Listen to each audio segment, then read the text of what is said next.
los escogidos, que somos real sacerdocio, linaje escogido para ti,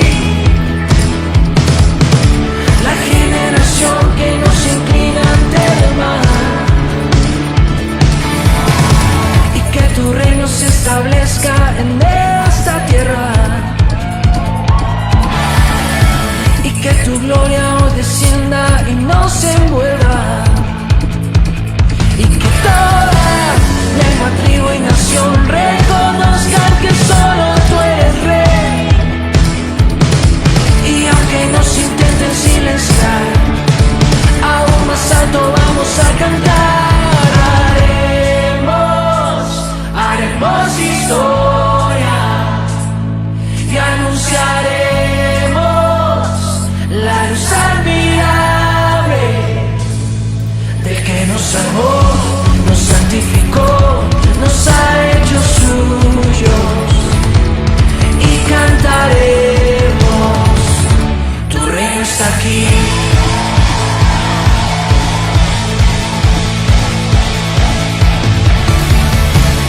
Que tu reino se establezca en esta tierra, y que tu gloria hoy descienda y nos envuelva, y que toda lengua, tribu y nación reconozcan que solo tú eres rey. Y aunque nos intenten silenciar, aún más alto vamos a cantar. Y haremos historia y anunciaremos la luz admirable del que nos salvó, nos santificó, nos ha hecho suyos, y cantaremos, tu reino está aquí.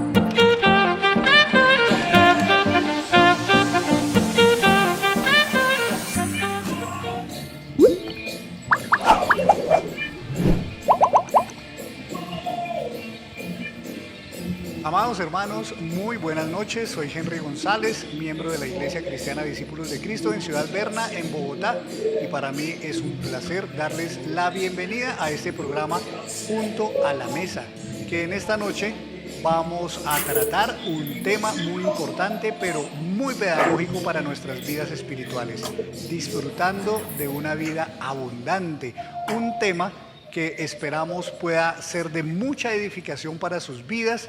Esperamos poder aclarar junto con mis invitados muchas dudas que surgen alrededor del concepto de qué es una vida abundante. Un concepto que ciertamente muchas veces se presta para confusiones, para malas interpretaciones, para sesgos, pero que en esta noche podemos, con los pastores invitados para esta noche, poder aclarar y poder trazar algunas líneas de pensamiento alrededor de este concepto tan importante que fue justamente expuesto por el mismo Señor Jesucristo.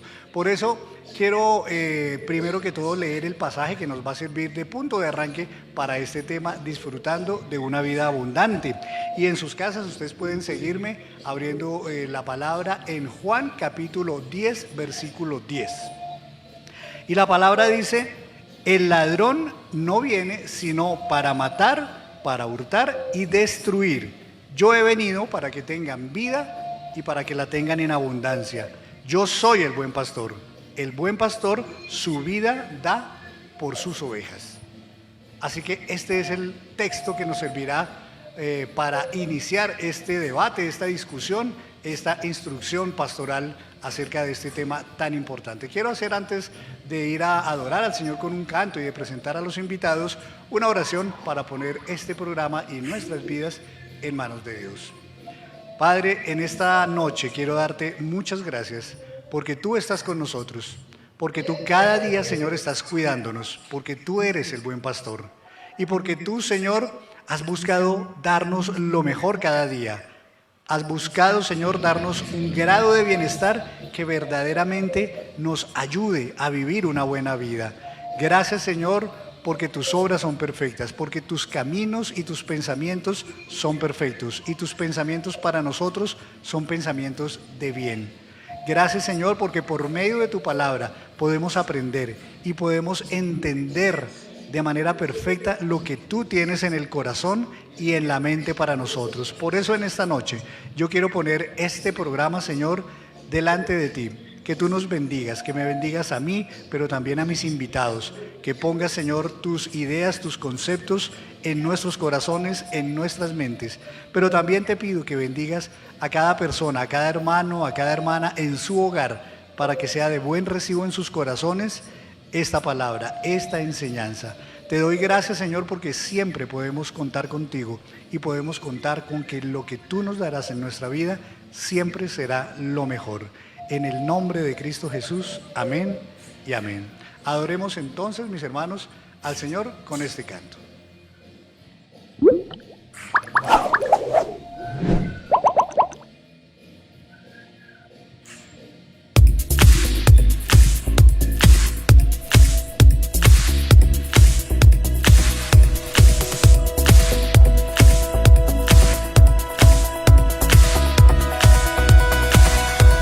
Estaba mi corazón, pero tu mano me rescató.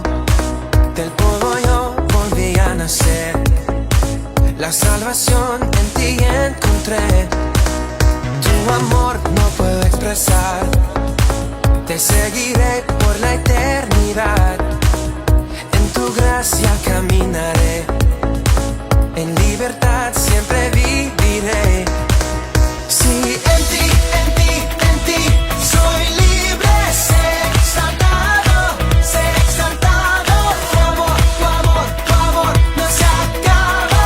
Oh, oh, oh. Tú vivo estás en mí, no hay nadie en tu duda. Te necesito, Dios, eres mi libertad. Oh, oh, oh.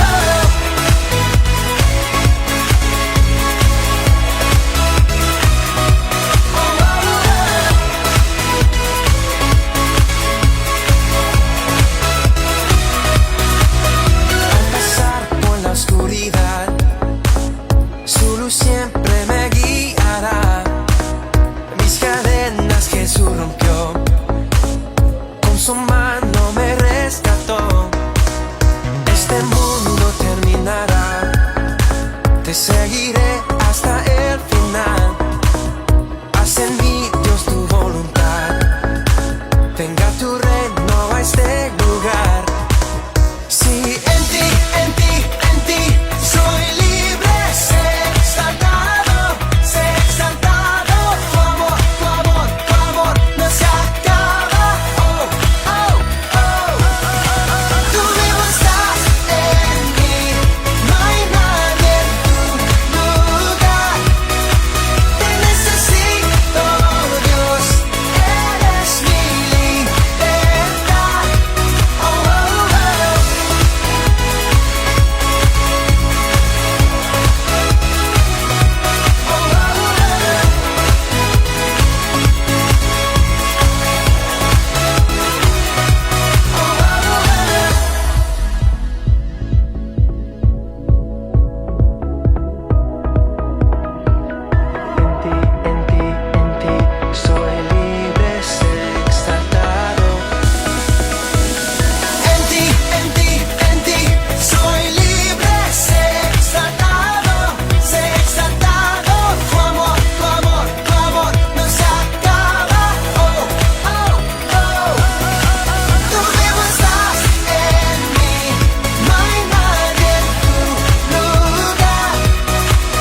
De nuevo, mis queridos hermanos, una cordial bienvenida al programa Junto a la Mesa.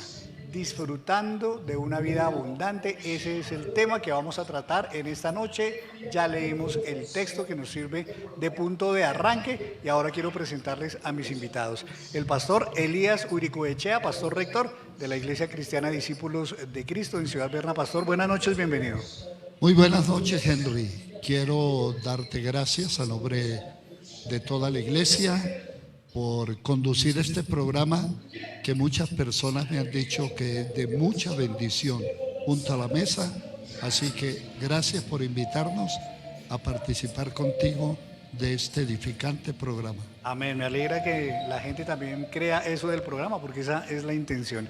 Y mi segundo invitado en esta noche es el pastor Luis Eduardo Palacios, pastor de feligresía también de nuestra congregación. Bienvenido. Mi Henricito, gracias. Dios les bendiga. Buenas noches, un abracito para todos y creo que vamos a disfrutar de la vida que el Señor quiere que tengamos. Amén. Y me alegra que ustedes sean los invitados porque son personas muy sabias, muy preparadas, muy estudiadas, que además hicieron muy bien la tarea y prepararon este tema de una manera muy profunda. Así que, Pastor Elías, yo quisiera comenzar en materia de una vez.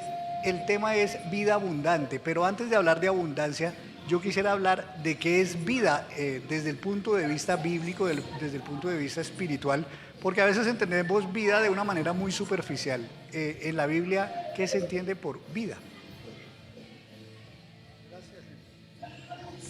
Gracias, Henry.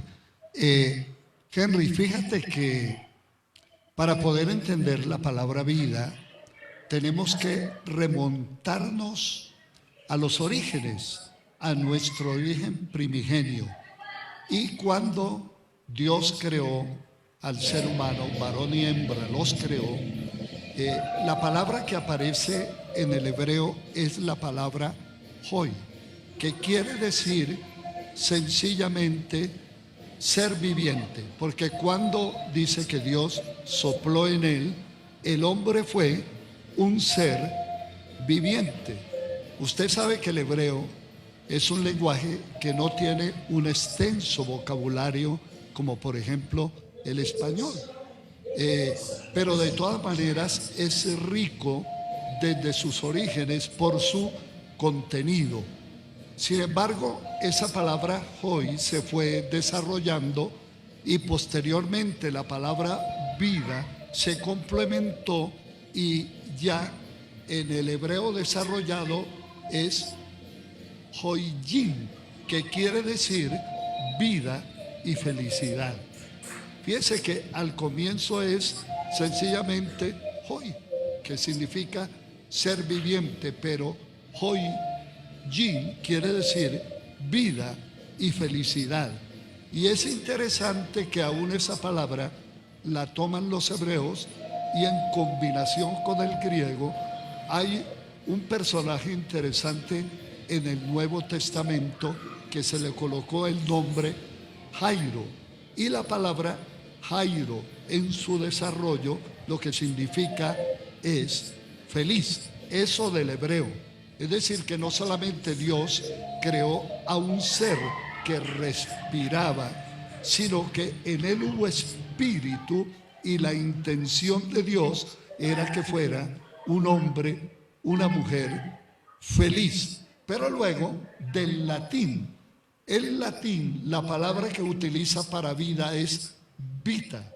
De ahí viene vitalidad, vitamina, pero básicamente como el Nuevo Testamento fue escrito en griego, la palabra que se utiliza en el griego para referirse a la vida física es la palabra bios, que significa vida física, ser vivo, y de ahí viene la palabra biología o biológico.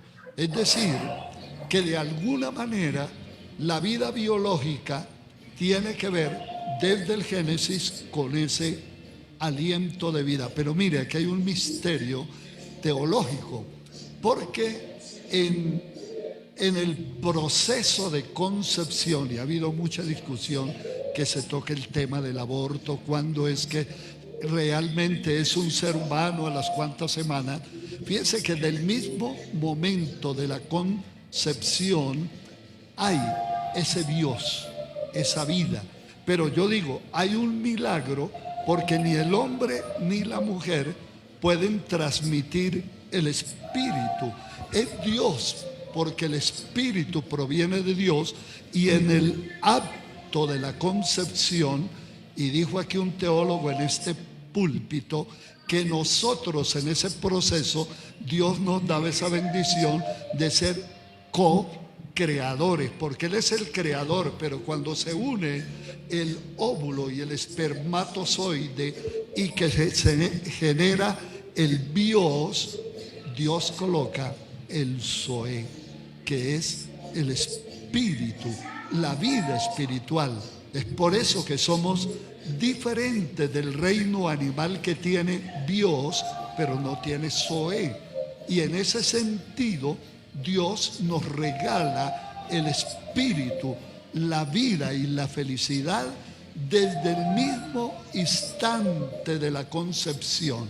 Entonces, básicamente estaríamos hablando de las raíces etimológicas del hebreo, del latín, del griego, y que en español sencillamente hablamos de vida, pero no conocemos todas las implicaciones de acuerdo al contexto bíblico. O sea que la segunda palabra que Cristo expresa para acompañar el concepto de vida, que es abundante, de alguna manera está potenciando mucho más ese concepto de vida, porque si ya vida de por sí es una vida con felicidad, y si además esa felicidad es abundante, entonces el Señor está mostrando de alguna manera hasta dónde Él quiere llegar con nuestro bienestar, con nuestra calidad de vida. ¿Es así, pastores? Sí, así es. Yo considero, Henry, y tú utilizas una palabra que me encanta, y sería el buen tema de un sermón: vida con felicidad. Lo que quiere decir que las otras expresiones o experiencias de vida, Jesús abre como un abanico, ¿no es cierto? No es vida para que respires solamente, es una vida que tiene otra cantidad de implicaciones, de experiencias y de vivencias. Queridos pastores, con este tema de la vida abundante a veces se presta, como dije yo en la introducción al programa, para algunas interpretaciones que pueden ser erróneas, no necesariamente malintencionadas, pero a veces sí erróneas. En el concepto bíblico, en la mente de Dios, cuando la palabra habla de vida abundante, cuando el Señor habla de vida abundante, se refiere solamente a una vida material, que es como muchos lo entienden, o habla estrictamente de una vida espiritual, que es como otros también lo entienden. A mí me parece que el pastor Elías claramente identificó el sentido de las palabras en su origen, en su semántica, y eso nos ayuda a todos nosotros a entender básicamente eso. Una es la vida espiritual, que usted comenzó el programa hablando de eso, y en la entrada del tema usted lo aclara espiritualmente, pero también el pastor Elías habló de bios, que quiere decir la vida de existencia, no solamente del ser humano, sino de toda la naturaleza que tiene vida. Así es que hay que identificar plenamente eso. Pero Jesucristo aclaró muy bien. Yo quiero decir algo. Para mí, si yo tengo al Señor en mi corazón, ya soy poseedor de la vida eterna. Ya es mía. Es un derecho adquirido porque el Señor me lo delegó a mí en el momento en que yo decidí recibirlo en mi corazón. Pero Jesucristo aquí viene también a hablar de la palabra, no solamente lo espiritual, sino de bios, pero una bios completa, que no es tener, ni es hacer como usted lo planteará más adelante, sino de ser, lo ontológico, lo que somos nosotros, imagen y semejanza de Dios. Y si estamos en esta vida, respirando, necesitando comer y amando y procreando y todas estas cosas, estamos siendo partícipes de una vida aquí en la tierra que tiene que ver con bios. O sea, si el Señor Jesús afirma, yo vine de allá aquí para que tuviesen vida, y vida abundante se refiere no solo a la vida espiritual, ya lo dije, sino a la vida aquí en la tierra. Pero ¿cómo manejamos la vida? Un filósofo dijo alguna vez, es que yo nací para manejar la vida y no para que la vida me maneje a mí. Pero los conceptos difieren desde las filosofías, desde las culturas y todas esas cosas. Por eso hay que tener claridad, que Pastor Elías, su merced, creo que tiene muy claro eso. Pues es que creo que aquí también se podría prestar, digamos, las definiciones y los conceptos para interpretaciones personales en la medida en que usted hablaba, pastor, la vida que el Señor nos propone y que nos ofrece es una vida con felicidad. El tema es, ¿y qué es lo que me hace feliz a mí? Que a lo mejor podría ser diferente a lo que lo haga feliz a usted, es decir, en nuestra naturaleza humana. Quizás yo necesite de muchos bienes, por ejemplo, para sentirme feliz. Probablemente usted no, probablemente el pastor Luisito tenga otras prioridades, otras necesidades que lo harían sentir muy feliz.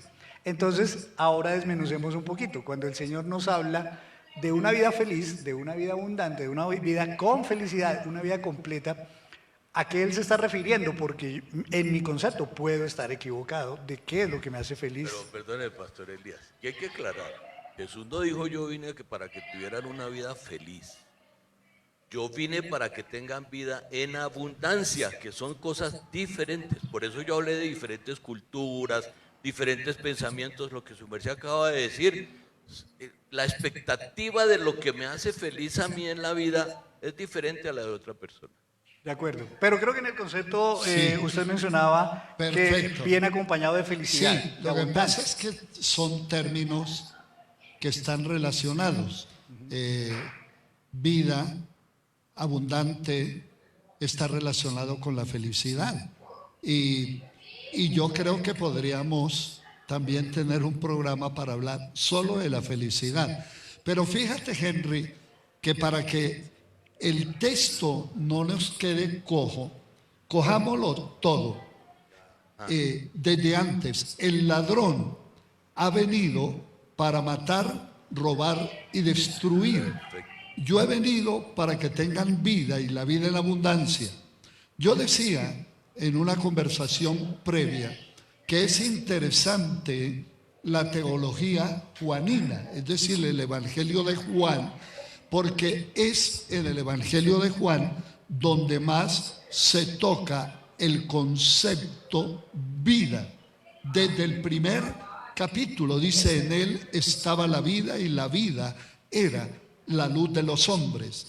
Y luego, cuando va al capítulo 7, verso 37, en el último y gran día de la fiesta, y ahí está hablando de vida, el Señor vio a la gente triste, angustiada, que sacaban agua de un estanque para derramarla como símbolo de la vida. En ese último día de la fiesta, Él se colocó en pie al ver toda esa gente triste y religiosos, pero con cargas pesadas. Él dice, si alguno tiene sed, venga a mí y beba, porque como está escrito, el que viene a mí, ríos de agua viva fluirán de su interior. ¿Y de qué estaba hablando Jesús? De la vida. Pero luego, siguiendo con la teología juanina, en el capítulo 8, Jesús dice una expresión que causó entre ellos mucho escozor. Cuando Él les dijo, conoceréis la verdad y la verdad os hará libres. Ellos inmediatamente saltaron, nunca hemos sido esclavos de nadie, cosa que era mentira, porque el pueblo de Israel vivió de cautiverio en cautiverio. Entonces Jesús les aclara el concepto de la libertad, que es vida, porque la libertad es vida. Y Jesús les dice, todo el que hace pecado, esclavo es del pecado. Y ellos dicen, no somos pecadores, somos hijos de Abraham.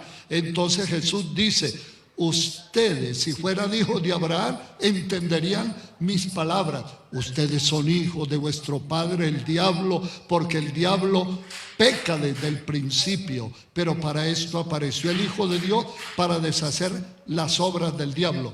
Eso los puso a ellos mucho más enojados. Entonces Jesús habla que si hay una actitud y conducta antivida es el pecado. Y él habló de la esclavitud del pecado, que es lo que mata la vida, esa vida que no es solo respirar, sino esa vida que nos hace sentir en relación con Dios. Pero en el capítulo 10, para pasar por alto el 9, que tiene unos elementos bonitos, el capítulo 10 Jesús utiliza la parábola del redil y del buen pastor. Y ahí es donde dice: el ladrón no viene sino para hurtar, matar y destruir. Yo he venido para que tengan vida y vida en abundancia. Aquí Jesús está hablando de esa situación social que ellos vivían, de los romanos, pero habla también a aquellos que se les llamó pastores en la institución hebrea, que eran los reyes, que eran los sacerdotes y algunos profetas, que se aprovecharon del pueblo, que les cortaron y les quitaron la lana, que los oprimieron, que se valieron del pueblo para convertirse en emperadores realmente, porque en la monarquía en Israel fue una monarquía corrupta. Y él les dice: los que vinieron antes de mí fueron ladrones y salteadores, pero yo soy el buen pastor, y el buen pastor su vida da por las ovejas. Y termino con esto, Henry. En el pueblo evangélico hemos hecho una mala interpretación de este versículo porque lo hemos sacado de contexto a nuestra conveniencia. Y entonces decimos: el ladrón es el diablo. El ladrón es el que lleva a la gente a la drogadicción, al pecado, a la mentira, al adulterio. Y entonces el diablo carga con todo el peso de lo que es la conducta humana. Y en el capítulo 10, en el 8 sí, en el 10, Jesús no habla del diablo.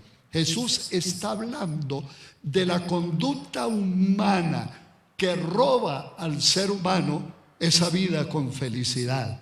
Por ejemplo, los políticos roban la vida del pueblo porque pagamos los impuestos y no hay un buen sistema de salud.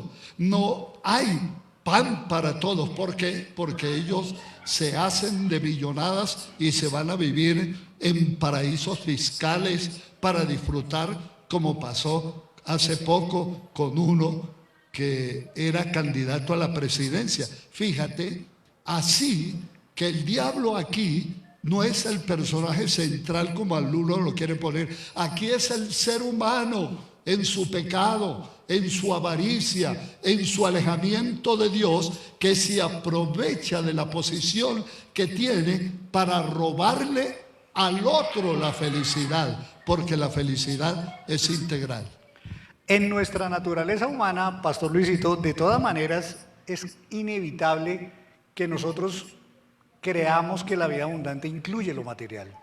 ¿Eso es un error del cristiano o está dentro de lo que comprende y abarca la vida abundante? Bueno, la prosperidad en cuanto a tenencia y tranquilidad de vida es una filosofía que siempre ha acompañado al ser humano. Lo tenían los orientales, lo tenemos en nuestra cultura occidental. Siempre el tener es como símbolo de prosperidad, de importancia. Por eso el Señor dijo: ustedes, ¿por qué a los ricos les dan los primeros puestos? Y cosas así, como si se fuera importante por lo que se tiene. Yo tengo muy claro que el Señor lo que quiere es que seamos importantes por lo que somos.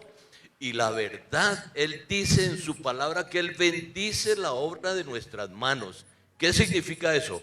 Que es necesario que tengamos.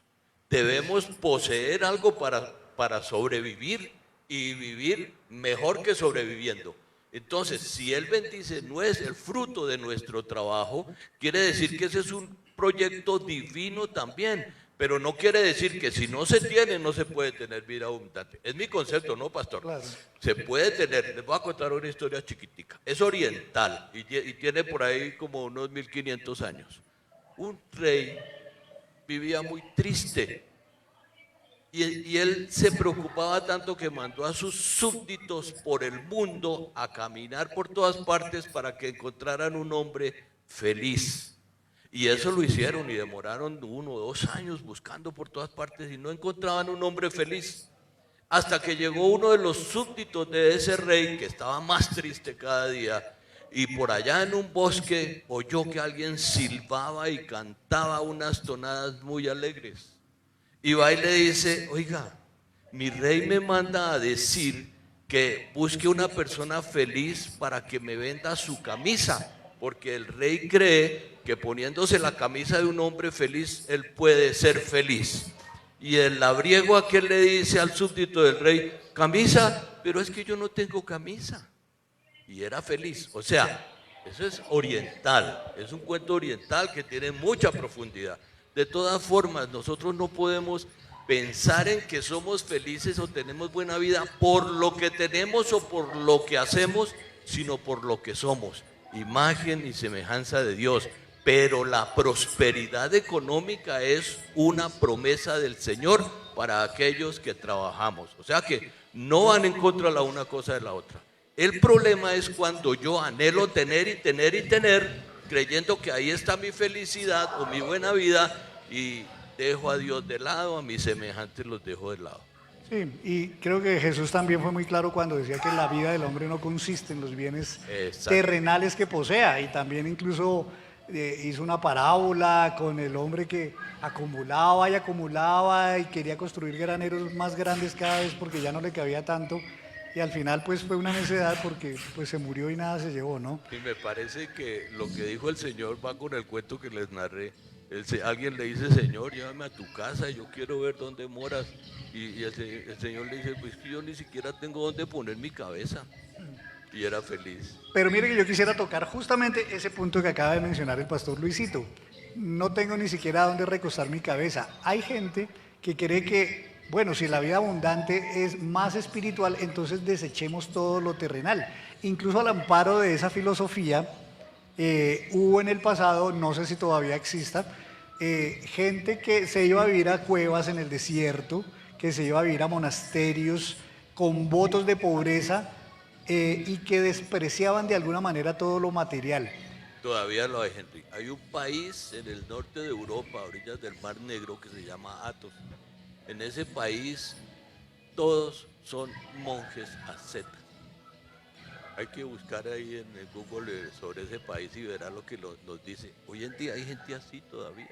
La pregunta ahí es entonces, ¿esa es alguna manera también distorsionada de ver la vida abundante que nos habla y nos ofrece Jesús, pastores? Bueno, tan es cierto el concepto de vida y felicidad que el Señor desde la creación proveyó para el ser humano todos los recursos para que vivamos lo que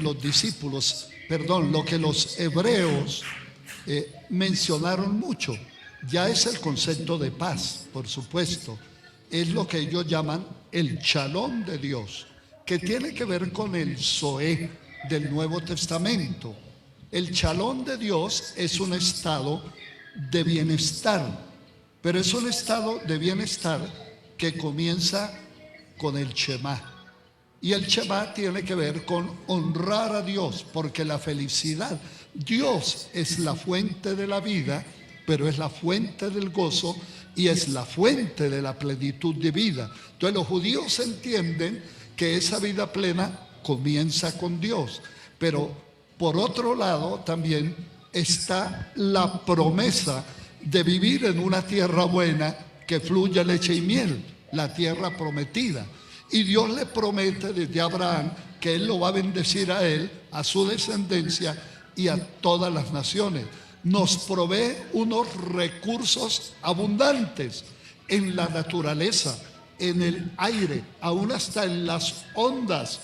Es decir, hoy está comprobado que si quisiéramos depender de las energías limpias, y si lo hubieran hecho los científicos desde hace, 100 o 50 años, no estaríamos tan contaminados, porque ahí están los recursos, el mismo sol, y todas las demás cosas que ya conocemos.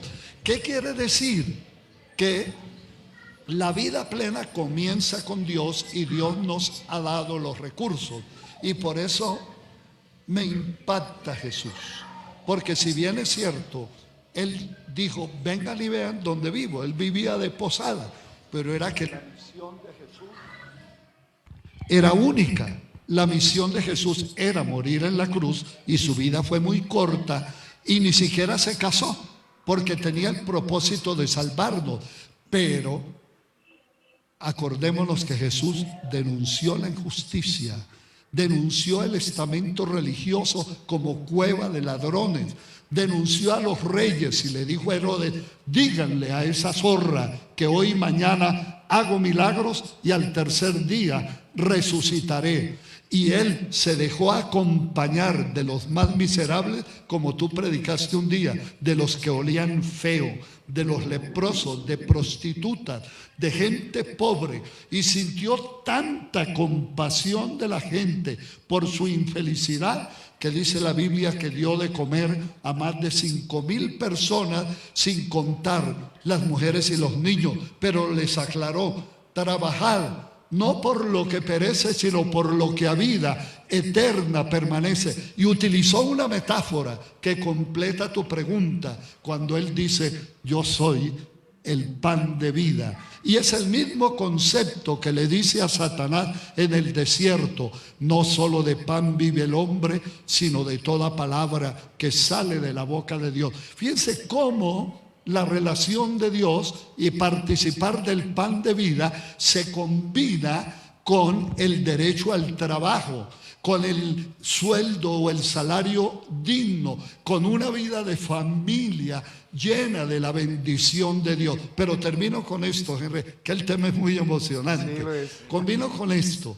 Mire, cada uno ha vivido su propio Zoé en su entorno. Y yo me acuerdo, mis primeros años de vida fueron en el campo, en una finca entre Melgar e Icononso.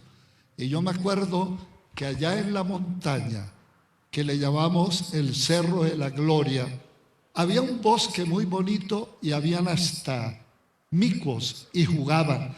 El agua era cristalina.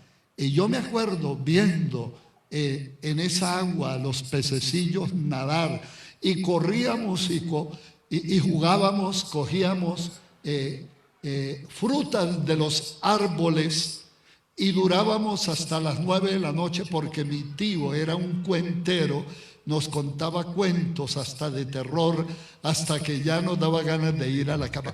Fuimos felices en nuestro entorno. Pero hay muchas personas que han sido felices viviendo en una familia que tiene posesiones materiales. Ahora, aquí el término felicidad es relativo, porque solamente somos realmente felices y disfrutamos de Zoé, de vida abundante, cuando conocemos al Señor de la vida, que se llama Jesús. Amén. En el Antiguo Testamento, los grandes patriarcas del pueblo de Israel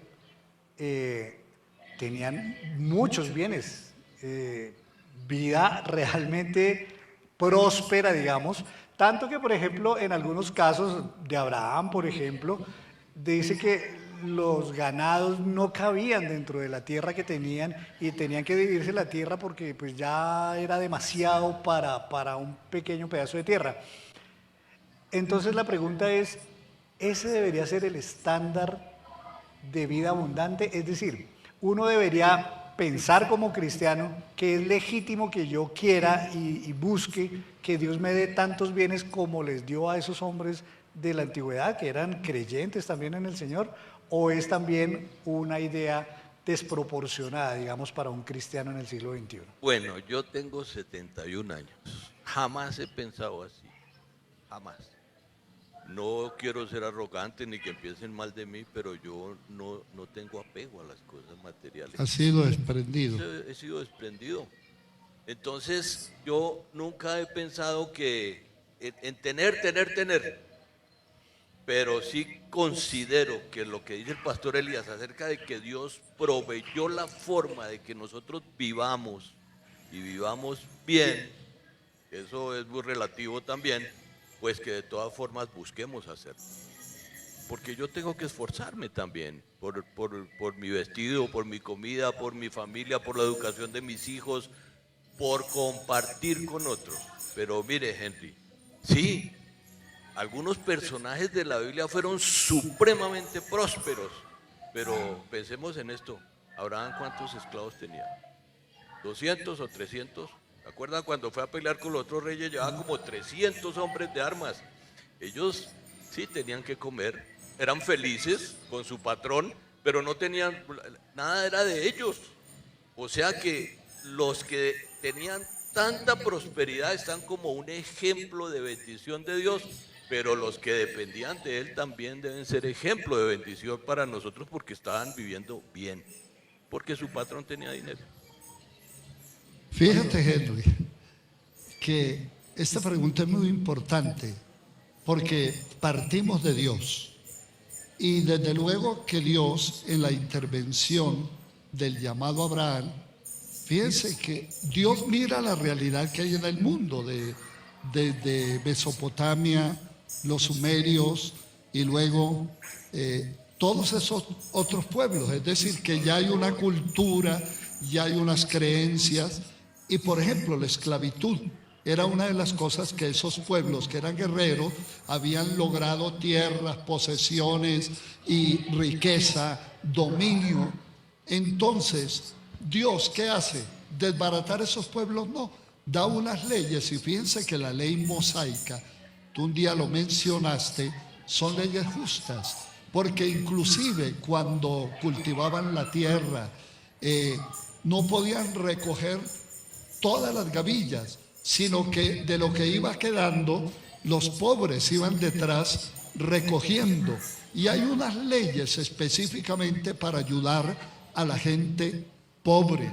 Pero también estaba la ley de los esclavos, y era que el esclavo a los 7 años tenían que reconocerle unos derechos cada 7 años hasta que llegaban al año del jubileo, cuando los esclavos quedaban libres. Fíjese que ese era un atisbo ya de la libertad en Cristo. Pero como decía Luisito, algunos esclavos, cuando llegaba el año del jubileo, tenían un patrón tan bueno que les había dado su buen lugar, su tienda donde vivir, les había dado para sus hijos, estaban sanos, y le decía: mi amo Henry, no me mande para otro lado, déjeme vivir con usted. Y el amo Le perforaba la oreja. sí, le perforaba la oreja perpetuamente, porque ya le pertenecía, pero no era un esclavo por obligación, sino era un esclavo por amor. Las leyes del Antiguo Testamento siempre favorecieron al extranjero, a la viuda y al pobre. Es decir, que si alguien quiere decir que la Biblia es un libro de la monarquía, de los poderosos, no. Dios interviene en esa deformación de la cultura. Pero te digo algo, desde la antigüedad, ¿cuál ha sido la lucha del ser humano por la tierra? Y hasta el día de hoy, ¿por qué está peleando Putin? Porque diríamos, la añoranza de la gran Unión Soviética, ellos de alguna manera tienen la nostalgia que un día fueron más de 14 naciones que cuando vino la perestroika se separaron y Rusia quedó como un país, como el centro. Y esa conquista nos muestra uno de los pecados desde la creación, que es la avaricia. Entonces tú dices, ¿cómo fue que se expandieron y tuvieron tantas tierras y aún pelearon? Por la avaricia. ¿Qué quiere decir? Que uno de los pecados más entronizados en el corazón del hombre es la avaricia. Y pasa aquí en Colombia con los Gilinski. Ya hicieron la segunda propuesta para comprar los almacenes Éxito, sencillamente porque la acumulación de riqueza da poder. Entonces fíjense cómo hay un modelo en el Nuevo Testamento que fue un modelo incipiente, pero que está ahí. Los primeros cristianos no había ningún necesitado. Y hubo tal desprendimiento que no había ningún necesitado en la iglesia. Hoy, eso sería una utopía, porque vivimos en la cultura del capitalismo y de un socialismo deformado y seguimos en la misma lucha. Lo que quiere decir que no se legitima la riqueza de los patriarcas ni de los reyes como una bendición absoluta de Dios, sino también con un deseo de expansión y de avaricia. Y Jesús habla de otro modelo, que es del modelo del reino de Dios. Es más, él dice Pablo, hablando de eso, que él como teólogo entiende muy bien, y dice, porque el reino de los cielos no es comida ni bebida, sino justicia, paz y gozo en el Espíritu Santo. Hay una filosofía en los Estados Unidos de que el tener el famoso sueño americano es bendición de Dios. Pero ¿saben qué? Se ha volteado la torta y el fentanilo, que no es otra cosa que una expresión de una sociedad vacía. Están muriendo 100,000 personas al año por el fentanilo y se está imponiendo en el mundo. Eso nos aterra, porque no son las posesiones materiales las que producen la felicidad. Y termino con esto. Me parece que tiene que ver equilibrio. Cuando la gente regresó del exilio, fue Esdras o Nehemías que les dijo, vayan y construyan casas, tengan su cementera. Hay un equilibrio.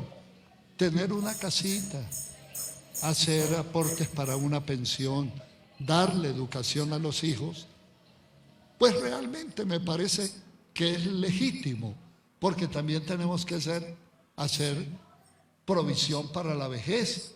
Yo creo que una de la vejez más penosa es estar uno dependiendo, viviendo en una piecita o enviado por los hijos a un lugar de cuido.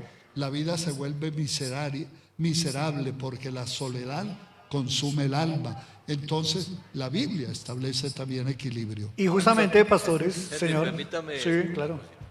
Aunándome a eso que dice el pastor, y tenía la idea de decirlo antes, completando la respuesta para su pregunta, el Señor Jesús no se negó a que lo atendieran bien, a que lo atendieran los ricos, a que le hicieran banquetes.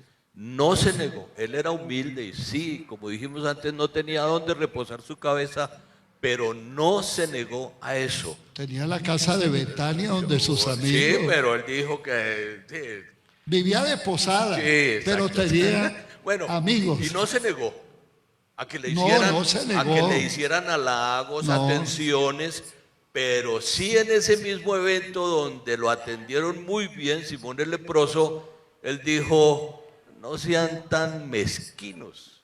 Si esta mujer me está atendiendo, hombre, dejen de pensar en que debemos negarnos a todo. Y él afirmó algo que es para nosotros. A los pobres siempre los tendrán con ustedes. O sea que nosotros debemos no solo trabajar por nuestro pan, por nuestro bienestar, sino también para poder compartir con aquellos, como decía el pastor, que siempre la Biblia defendió, las viudas, los huérfanos y los extranjeros.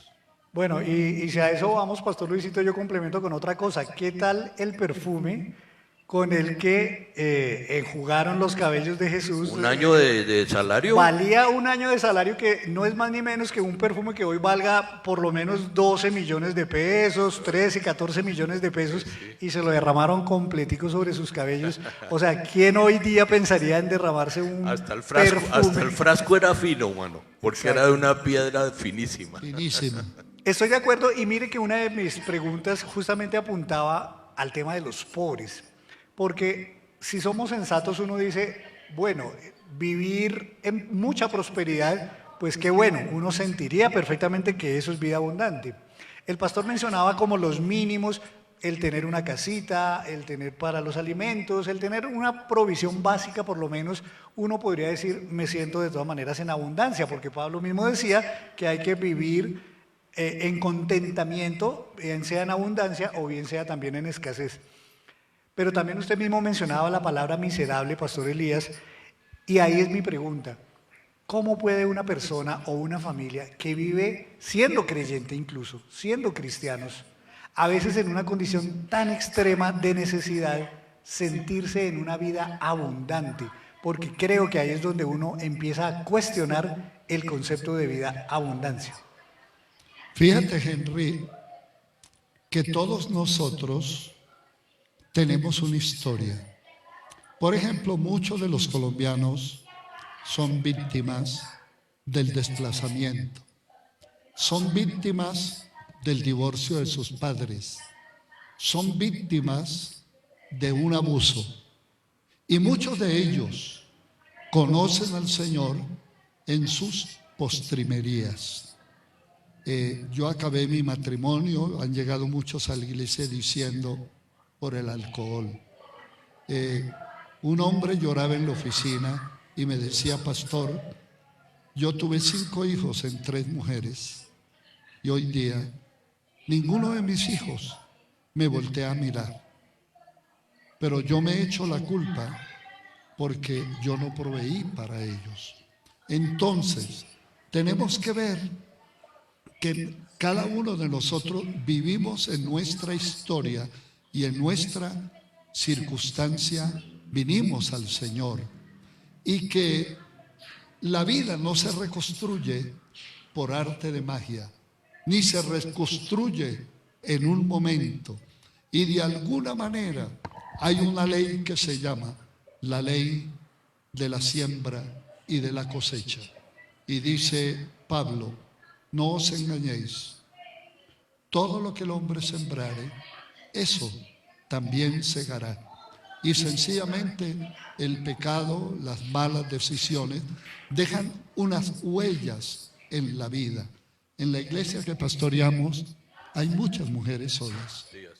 Es más, y aún en su edad, 50 años, 55, desean tener un compañero, pero no les sale a algunas y otras no se arriesgan para no salir de Guatemala y entrar en Guatepeor. Entonces, ellas viven su felicidad en su propia realidad. Como dice el texto: irá andando y llorando el que siembra la preciosa semilla.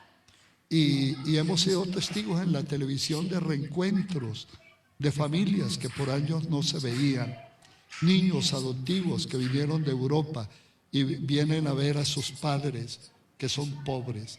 Es decir, el Evangelio no ofrece una panacea para quitar las consecuencias de nuestro pasado, pero sí nos propone un presente del aquí y en el ahora, en el cual, al estar en una comunidad de fe, podemos sentirnos amados, abrazados y muchas veces socorridos también económicamente. Pero nos provee, como dijo Luisito al comienzo, una vida eterna donde no habrá llanto ni habrá dolor. ¿Usted qué diría, Pastor Luisito, sobre ese tema? Personas en una condición tan lamentable económicamente, materialmente, que siendo creyentes dicen: pero ¿cuál es la vida abundante entonces? ¿Cómo entiendo yo en medio de mi circunstancia una vida abundante? Pues creo que la iglesia también tiene responsabilidad de cuidar a ese pueblo. Lo hemos hecho nosotros en unos medios pues muy restringidos, pero hemos tratado de hacer mercado, de pronto una ofrenda para aquellos que están muy necesitados, pero realmente eso no soluciona las cosas. La verdad, yo difícilmente podría responder por ellos esa pregunta que usted me hace, Henry, porque algunos de ellos han aprendido a vivir una vida buena bajo esas condiciones, otros no. Entonces es que el papel de la iglesia también es apoyarles emocionalmente y psicológicamente para que puedan superar y aprender a vivir con contentamiento, como decía Pablo. ¿Sí? A ver, Henry, yo complementaría con eso. Yo creo que una de las cosas más tristes de la antigüedad fue la esclavitud. Como ha sido aquí el abuso, el reclutamiento de niños que se sigue dando, los campos de concentración en la selva. Pero en la Biblia hay un caso bonito que a mí me encanta. Es el caso de un personaje adinerado llamado Filemón, que tenía esclavos. Y él tenía un esclavo llamado Onésimo. Patrono y esclavo conocieron al Señor. Y Onésimo se convirtió en un ayudante de Pablo en la prisión. En otras palabras, le llevaba sus meriendas y todo. Y Pablo llega a encariñarse tanto de Onésimo que se atreve a darle una orden. Y le dice: Filemón, a mi hijo Onésimo, trátalo como a un hermano en Cristo. Provéele todo lo que necesita. Y entre comillas dice: y si quieres darle la libertad, yo estoy parafraseando, y él necesita de algo más, de pronto que le des una casita. Mira, si haces ese acto de bondad, anótalo Anótalo en mi cuenta. en mi cuenta. Gloria a Dios. A mí me conmueve eso, Claro, claro. porque saben que Onésimo era esclavo, pero era feliz. Y con alegría servía a Pablo, que era su padre espiritual, el mismo de Filemón. Eso, yo me conmuevo porque el Evangelio tiene la capacidad, y yo he conocido gente pobre, que me han invitado a comer. Lo hace con tanta alegría y sus platicos están esportillados, pero sirven con tanta alegría que yo no te puedo explicar el misterio que hay en eso, porque los primeros cristianos no solamente sufrieron, sino que fueron mártires por la causa del Evangelio. Yo no entiendo esa felicidad, Henry, no la entiendo, ni esa vida plena, pero Esteban murió diciendo: Señor, no les tengas en cuenta su pecado, y vio los cielos abiertos y al Hijo del Hombre sentado a la derecha del Padre. Yo agregaría, pastores, que de alguna manera estamos llamados a aferrarnos a las promesas de Dios también. Sí, Porque la palabra también dice: no hay justo desamparado, Ni su generación que mendigue pan. Es una promesa que seguramente se podría y debería cumplir en todas las personas, más en las necesitadas. Entonces creo que también, simplemente diría yo, en medio de una necesidad muy grande, siempre habrá lugar para aferrarnos a las promesas de Dios. Y Dios es fiel a sus promesas. Y creo que cuando uno se aferra y cuando uno cree firmemente en las promesas de Dios y cuando uno pide al Señor que cumpla sus promesas, creo que Él lo hace y creo que Él no desampara a nadie que crea en Él. Amén. Henry, yo quiero complementar con esto. Primero, yo quiero decirle que yo no fui un niño feliz cuando llegué a la adolescencia. Fui feliz en mis primeros años, cuando estaba en el campo. Pero una vez que caí en cuenta de que yo no conocía a mi papá por causa de la violencia en el Tolima y que mi mamá tuvo que darle una hija a cada uno de los hermanos de mi papá, que eran los que tenían más formas, repartir a sus hijos. Yo me sentí con una profunda soledad. Y yo comencé a tomar cuando tenía 12 añitos y realmente pensé que mi vida no tenía sentido. Para mí, mi testimonio de vida abundante comenzó con Cristo. Y luego lo que yo soy hoy día y hasta donde Dios me ha llevado es el resultado de haberme encontrado con Cristo. No hay fórmulas mágicas, ni hay tal teología de la prosperidad.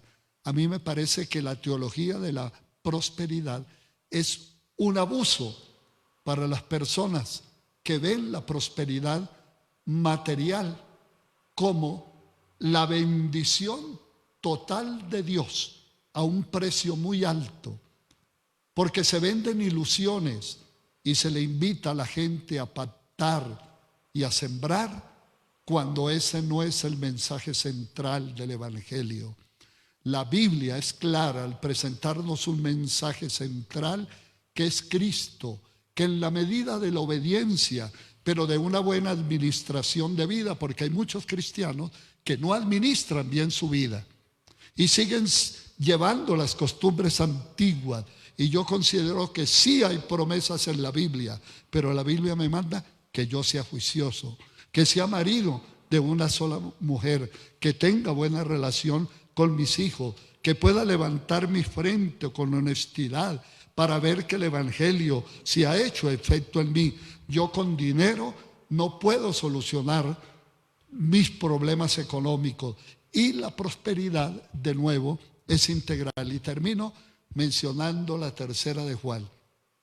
Amado, yo deseo que tú seas prosperado en todas las cosas y que tengas salud, así como prospera tu alma. Primero está prosperar en mi relación con Dios, y todas las demás cosas, como dijo Jesús, vendrán por añadidura.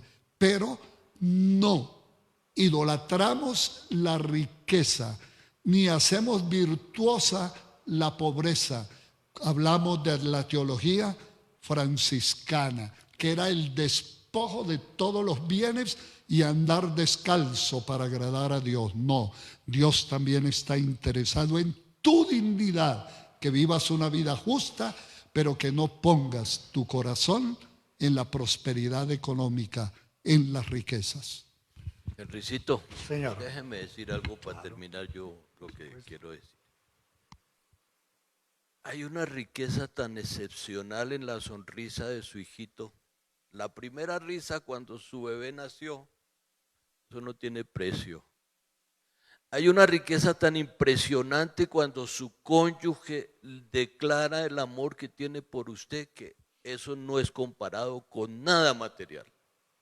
Hay una riqueza grande en estar viviendo una vida buena, así sea en la vejez, cuando el Señor nos mantiene sanos y tenemos buenos hijos, buenos hermanos y están cerca de nosotros. Esas riquezas no hay con qué pagarlas. Y eso para mí es vida, y vida en abundancia, sin dejar de lado lo otro, la necesidad de estar bien. Pero yo afirmo la misma frase con la que empecé. Jesucristo dijo: yo vine de allá a aquí para que ustedes tengan aquí vida abundante, porque la vida de allá, yo, ahí lo dice en el mismo capítulo, doy mi vida por mis ovejas. Él pagó por mí el lugar que me tiene preparado allá, que es vida eterna, pero Él también vino a enseñarme a que yo pudiera aprovechar los detalles, el colorido de un atardecer, la hermosura de una flor, el poder oír el canto del agua corriendo en el campo. Esas son cosas lindas que para mí personalmente, pues para otros no pueden ser tan importantes. Para mí son importantísimas, y eso es para mí vida en abundancia también. Muy bien.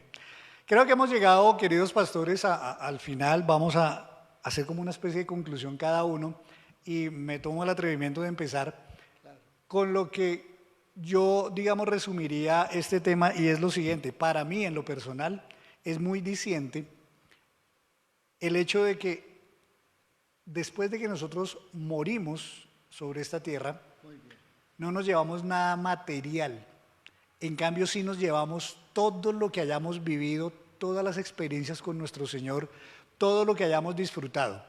Cuando el Señor habló de vida abundante, creo que, como dijo el pastor desde el comienzo, le apuntaba a la integralidad del ser humano, cuerpo, alma y espíritu. Prometió ríos de agua viva, que tiene que ver con mi relación con Dios, con mi espiritualidad. Prometió un estado, digamos, de felicidad que tiene que ver con mi alma, aún en medio de la pobreza. Él no disfrutó de muchas riquezas, pero hizo plenamente una vida feliz, cumpliendo el propósito de Dios sobre esta tierra y nada le No faltó. tuvo riquezas, pero fue rico. Exactamente. Y al final de cuentas creo que la vida abundante que Jesús prometió apunta efectivamente es al cielo, apunta efectivamente es al más allá de esta vida terrenal. Luego creo que para mí sí es evidente que la vida abundante, aun cuando comienza sobre esta tierra y aun cuando incluye la parte material, al final de cuentas sí apunta es a disfrutar plenamente en la presencia de Dios, y eso será después de que muramos. Creo que a esa clase de vida abundante es que deberíamos apuntarle y que deberíamos buscar.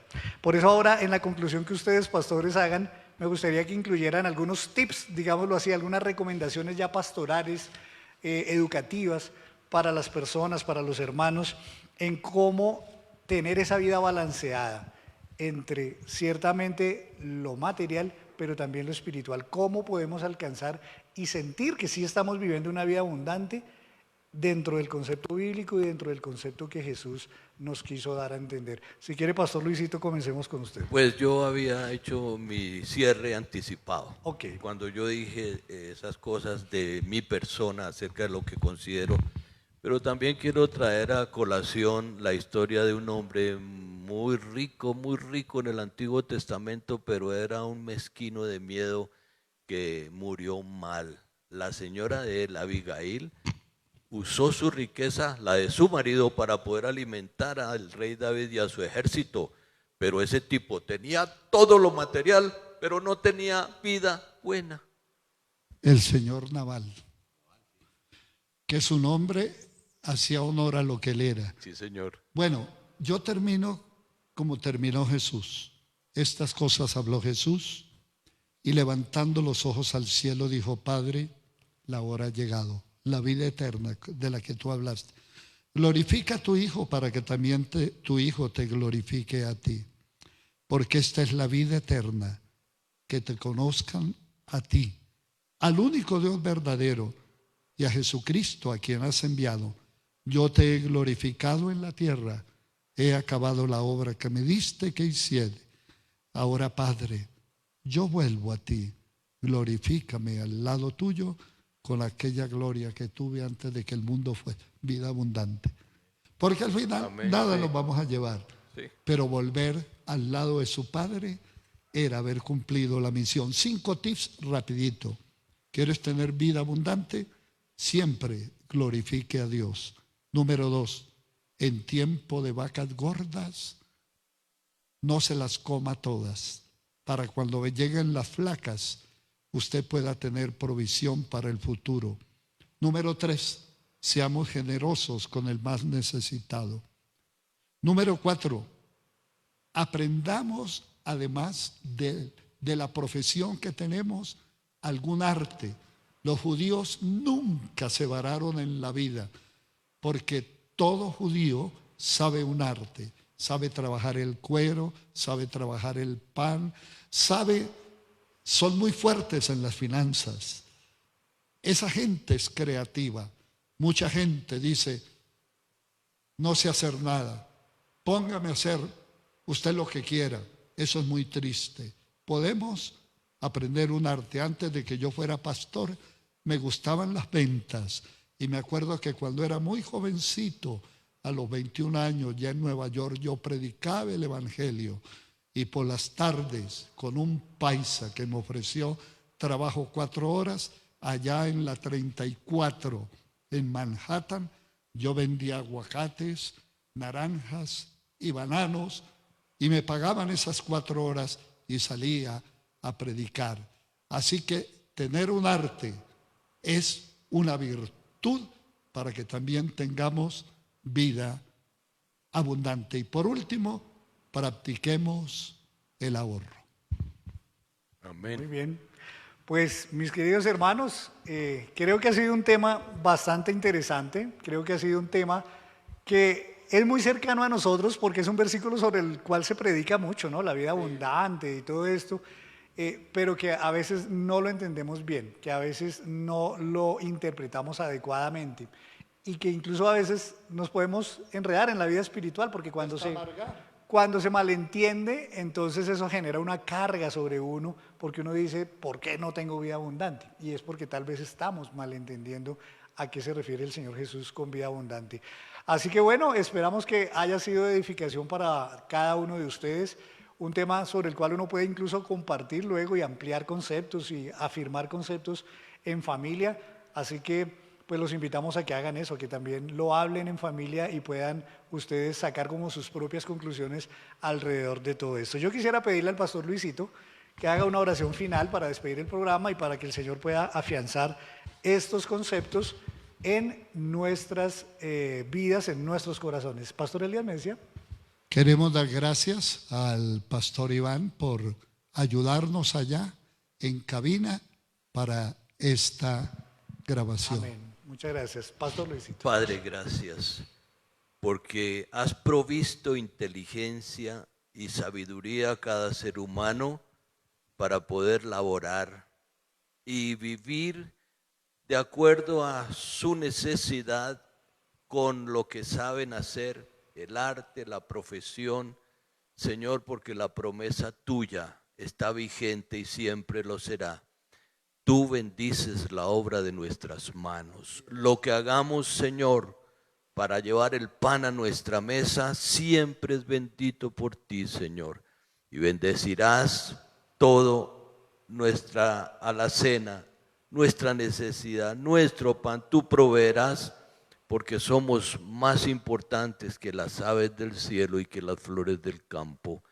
Ayúdanos, Señor, a buscar la vida buena y abundante, no con avaricia, no con tristeza ni por necesidad solicitar tu favor económico, Señor, sino que tú abras las ventanas del cielo y nos des bendición sobreabundante para que de lo que sobre podamos compartir con el necesitado. Gracias, Dios mío, por estos momentos en que podemos disfrutar tu palabra. Internalizar, Señor, en nuestra mente y en nuestro corazón estas bendiciones que tú dejaste para nosotros, Dios mío, y que podamos nosotros tener conciencia, sentido común para entender tu palabra, Señor, y comprender que tú la dejaste también para que tuviésemos una vida buena, abundante, bajo la guianza de esta palabra tuya aquí en la tierra. Señor, gracias. Bendícenos a todos, a nuestro pastor Elías, a Henry, a toda la pastoral de la iglesia, Señor, y échanos tu bendición, que sea la del Padre, del Hijo y del Espíritu Santo. Amén. Un abracito para todos, bendiciones.